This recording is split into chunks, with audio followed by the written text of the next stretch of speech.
तो what's up guys and welcome back to our new video. So आप लोग अगर चैनल पे नए हैं तो सब्सक्राइब करके इस वीडियो को लाइक करना मत भूलना। सो आज का जो केस है वो है बहुत ही ज़्यादा डेंजर केस। सो इस वीडियो को पूरा का पूरा ध्यान से देखना और कमेंट के अंदर अपनी फीडबैक बताना। सो चलो लेट्स बिगिन। सो स्टोरी के स्टार्टिंग में हम लोग सबसे पहले बात करते हैं एक्सट्रोवर्ट और इंट्रोवर्ट। दो टाइप के बंदे होते हैं, कुछ लोग एक्सट्रोवर्ट होते हैं, कुछ लोग इंट्रोवर्ट होते हैं। जनरली ये बोला जाता है कि जो एक्सट्रोवर्ट बंदे हैं वो काफ़ी ज़्यादा फ्रेंडली और अपनी लाइफ को एंजॉय करने वाले बंदे हैं, और वही जो इंट्रोवर्ट होते हैं वो ऐसे बोला जाता है कि वो लोग अकेले रहने वाले, खुद की पर्सनल स्पेस को लव करने वाले बंदे होते हैं। बट आज की कहानी उसी से मिलती जुलती है। अगर आप लोगों ने कभी साइको किलर्स की मूवी देखी होगी तो आप लोगों ने एक बात नोटिस करी होगी। सो उसमें से जो मैक्सिमम किलर्स होते हैं वो या तो इंट्रोवर्ट होते हैं या फिर उनकी कम्युनिकेशन स्किल्स इतनी अच्छी नहीं होती है। और ऐसा ही एक सीरियल किलर करने वाला आदमी चाइना में रहता था जिसने कि 67 खून करे थे। So today's case is revolving around यान ज़ेन हाई। सो यान ज़ेन हाई का जन्म जुलाई 1968 में हुआ था। सो इसके परिवार में टोटल उसके 4 सिबलिंग्स थे, जिसमें से वो सबसे छोटा था और मम्मी पापा 2। और जहाँ पे ये रहता था वहाँ पे बहुत सारे गरीब लोग रहते थे, बट इसकी फैमिली उन गरीबों में भी सबसे गरीब इसी की फैमिली थी। सो यांग बचपन से काफ़ी ज़्यादा इंट्रोवर्ट बंदा था, जिसको पसंद नहीं था किसी से भी ऐसे फालतू की बातें करना। बट जैसे कि वो इंट्रोवर्ट था तो ऐसा नहीं था कि वो सोशली डेड था। वो एग्ज़ाम में और या फिर स्टडीज़ के मामले में बिल्कुल टॉप पे था। उसका बचपन से ही फिल्म प्रोडक्शन और सेट डिज़ाइन में काफ़ी ज़्यादा इंटरेस्ट था। सो जैसे कि यांग को मूवीज़ लिखना काफ़ी ज़्यादा पसंद था, तो उसकी ये चाहत को देखते हुए उसके पेरेंट्स भी उसका सपोर्ट करते थे।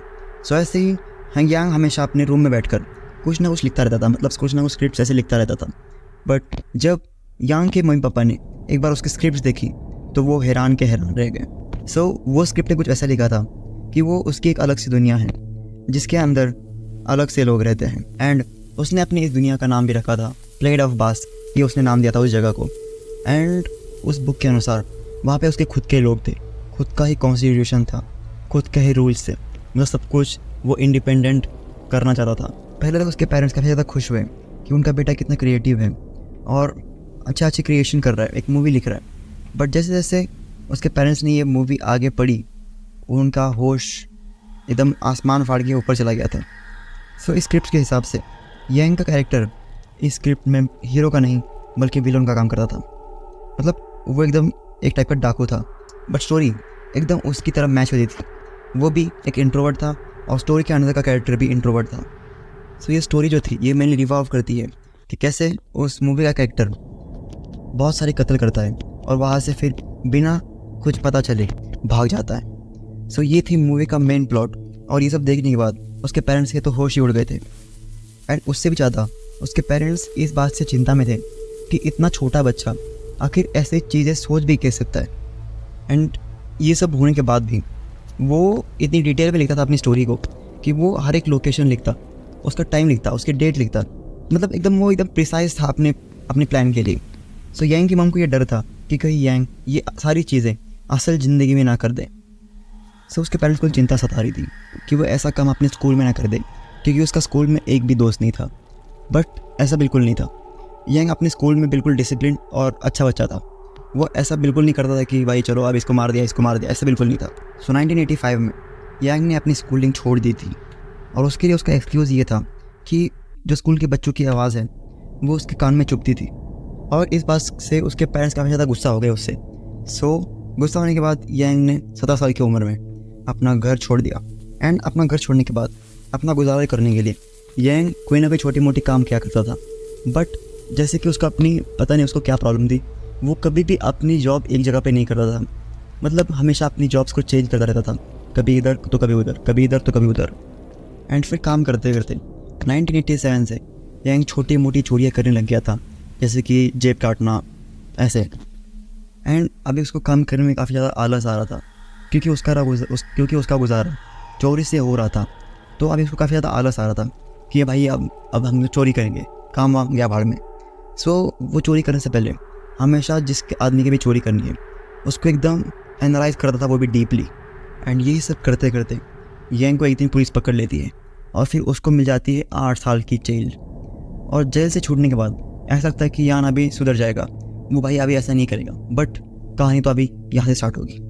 तो अभी जेल से वापस आने के बाद यांग ने चोरी करना छोड़ दिया था, but this was not it. अभी यांग चोरी से बढ़ के काफ़ी ज़्यादा आगे क्रीपी बनते जाने वाला था, क्योंकि अभी यांग एक स्टेप आगे चला गया था। सो यांग ये सब चोरी करते करते उसे एक दिन एक लड़की मिलती है, मतलब दिखती है। सो यांग उस लड़की को स्टॉक करना चाहता है। उसको पता नहीं उससे क्या इंटेंशंस थे। उस लड़की को काफ़ी दिन फॉलो करने के बाद एक दिन एक सुनसान रास्ते पे यांग को वो लड़की अकेले मिलती है। सो यांग उसके ऊपर झपट्टा मारता है, उसके आइटम चोरी करने का कोशिश करता है, बट वो कैसे तैसे करके वो लड़की वहाँ से भाग जाती है। एंड फिर उस लड़की की कंप्लेंट के बाद यांग को वापस जेल में डाल दिया 5 साल के लिए। बट उसके अच्छे बिहेवियर के कारण जेल के अंदर उसको 4 साल में ही वापस भेज दिया गया था। एंड देन फिर जेल से आने के बाद यांग ने पता नहीं कैसे एक लड़की को पटा लिया, और उस लड़की को उसके पास्ट के बारे में बिल्कुल भी पता नहीं था। सो इन लोग का रिलेशनशिप इतना अच्छा चल रहा था कि अभी वो दोनों शादी करने वाले थे। बट यांग जैसे ही शादी के लिए उससे अपनी गर्लफ्रेंड से पूछने वाला था, उससे पहले उसकी गर्लफ्रेंड को पता चल गया कि इस बंदे ने पहले क्या क्या कांड करे हैं। सो उसकी गर्लफ्रेंड उसको छोड़ के वहाँ से भाग गई। एंड उसके इस ब्रेकअप के बाद यांग इतना ज़्यादा टूट गया था कि अभी वो साइकोपैथ बनने वाला था। अभी वो बिल्कुल उसका दिमाग ब्लैंक हो गया था। अभी उसके दिमाग में बस एक चीज़ चल रही थी, वो था खून। और यांग इसमें पूरा का पूरा दोषी मान रहा था सोसाइटी को। उसको लग रहा था कि ये सब के पीछे सोसाइटी के रूल्स, सोसाइटी के एथिक्स, ये सब जिम्मेदार है इस सब के पीछे। इसीलिए अभी उसको सोसाइटी का काफ़ी ज़्यादा गुस्सा आ रहा था। तो ये सब गुस्से के अंदर यांग लड़कियों को मारने लगा, और वो रैंडमली मारता था, और उसके पहले उनको सेक्सुअली असॉल्ट भी करता था। तो ये काफ़ी ज़्यादा टेंशन सिचुएशन थी।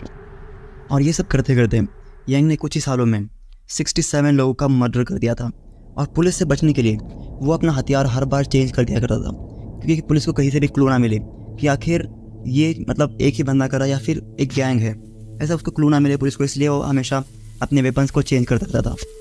एंड खून करते टाइम वो अपने हाथों में ग्लव्स पहनता था वाइट कलर के, जो कि वो फेंक देता था जब उसका क्राइम खत्म हो जाता था उसी बॉडी के पास। सो लेजिट 4 सालों में उसने 67 खून करे हैं। वो सोसाइटी से इतना ज़्यादा छिड़ा हुआ था कि वो एक ही वेपन यूज़ करते हुए पूरी की पूरी फैमिलीज़ को मार देता था। मतलब वो एकदम हैंग हो गया, उसका दिमाग हैंग हो गया था बिल्कुल। और वो इस क्राइम में छोटे बच्चों और बूढ़े आदमियों को भी मार दिया करता था। बट यांग की एक अजीब सी आदत थी। वो आदत ये थी, जब भी वो किसी फैमिली का खून करता था, वो उस फैमिली के कपड़े चुरा लेता था, और चुराने के बाद वो उस कपड़ों को उस टाइम तक पहनता था जब तक कि वो अगली फैमिली का खून ना कर दे। सो ये साइकिल रिपीट चल रही थी, रिपीट। इन अक्टूबर 2002 यांग एक और फैमिली के ऊपर अटैक करने वाला था। सो जिस फैमिली को इसने टारगेट किया था, उसका घर गांव से थोड़ा सा दूर था, मतलब सभी घरों से हट के उसका घर बना हुआ था गांव से। तो यांग का प्लान ये था कि ये घर काफ़ी ज़्यादा दूर है, यहाँ पे उसको भागना बहुत आसान होगा। सो वो क्या करता है कि वो जाता है घर के अंदर। सबसे पहले वो आदमी को मारता है, घर के मालिक को, शवल से। फिर वो उसकी 6 साल की बेटी को मारता है। एंड देन फिर उसकी जो प्रेग्नेंट बेबी थी वो उसका शोषण करता है, और फिर उसको भी मार देता है। एंड यहाँ पे उसको थोड़ा सा ओवर कॉन्फिडेंस था कि अभी वो प्रेग्नेंट लेडी तो मरी जाएगी, और उसने इस बार वहाँ पे अपने ग्लव्स भी नहीं छोड़े थे। So this was the point कि यहाँ पे वो पकड़ने वाला था। सो उसको लगा कि वो लेडी मर गई, बट वो लेडी मरी नहीं थी, वो हुई थी बेहोश। अभी वो जागने वाली थी वापस। एंड देन फिर उस लेडी ने यांग का डिस्क्रिप्शन पुलिस को दिया, स्केच बना, सब कुछ हुआ। बट फिर भी 2002 में यांग पकड़ा नहीं गया। सो नवंबर 2003 में वो ये हुआ था कि यांग गया था एक क्लब में अपना अगला शिकार ढूंढने के लिए। बस उसी टाइम पे वहाँ पे क्या होता है कि पुलिस वहाँ के आ जाती है वहाँ पे जनरल चेकिंग करने के लिए। बट यांग को ये लगता है कि पुलिस उसका पीछा करते हुए वहाँ तक आई है। सो यांग वहाँ से भागने के लिए उस क्लब के पीछे वाले दरवाजे से भागने की कोशिश करता है। तभी उसको वहाँ पे उसका बारटेंडर जो होता है उसको रोक देता है और बोलता है कि यहाँ जाना अलाउड नहीं है, या ये बस गेट ऑफिसर्स लोगों के लिए है। सो ये सब देखते हुए पुलिस जब उसके पास आई और उसको वहाँ से पकड़ के ले गई पुलिस स्टेशन, क्योंकि वहाँ पे बहुत ज़्यादा हल्ला कर रहा था। सो जब पुलिस ने अपने क्रिमिनल रिकॉर्ड में उसका नाम चेक करा, तब पुलिस का दिमाग खटका और पुलिस को पता चला कि इस बंदे के ऊपर तो काफ़ी सारे क्रिमिनल चार्जेस हैं। एंड जैसे ही ये सब आगे हुआ, सो पुलिस को जो लड़कियों ने बयान दिए थे, जो डिस्क्रिप्शंस दी थी, वो सब बिल्कुल यांग से मैच कर रही थी। और फिर बिना कुछ ज़्यादा ज़बरदस्ती करे यांग ने अपना गुनाह माना और पुलिस को कन्फेस कर दिया कि मैं ही था वो बंदा जिसने ये सब किया है। एंड फिर यांग ने ये कन्फेस करा कि उसने 67 मर्डर करे हैं। और फिर यांग ने अपना सारा का सारा डिस्क्रिप्शन और उसने कहाँ कत्ल करे, सारी लोकेशन, सब कुछ पुलिस को बताया। वो ज़्यादातर कत्ल अपने मतलब जो छोटे छोटे गांव होते हैं वो गांव में करता था, क्योंकि वहाँ से उसका भागना और पुलिस वहाँ पे थोड़ा कम ध्यान देती है, इसलिए वो मैक्सिमम कत्ल वहाँ पे करता था। एंड देन फिर जब पुलिस ने उससे आखिर में पूछा कि तुमने ये सब कत्ल क्यों करे, सो यांग ने बताया कि सबका दोषी उसकी गर्लफ्रेंड है। उसकी गर्लफ्रेंड की वजह से वो इतना ज़्यादा रूड और एरोगेंट हो गया था। So this was the story guys for today, and if you are new to channel please don't forget to subscribe it and video को लाइक करना मत भूलना। So bye bye. मैं मिलता हूँ आप लोग को कल, या फिर नहीं, मैं मिलता हूँ आप लोग को अगली आने वाली नई और कमाने के वीडियो में। तब तक के लिए बाय गाइस, टेक केयर।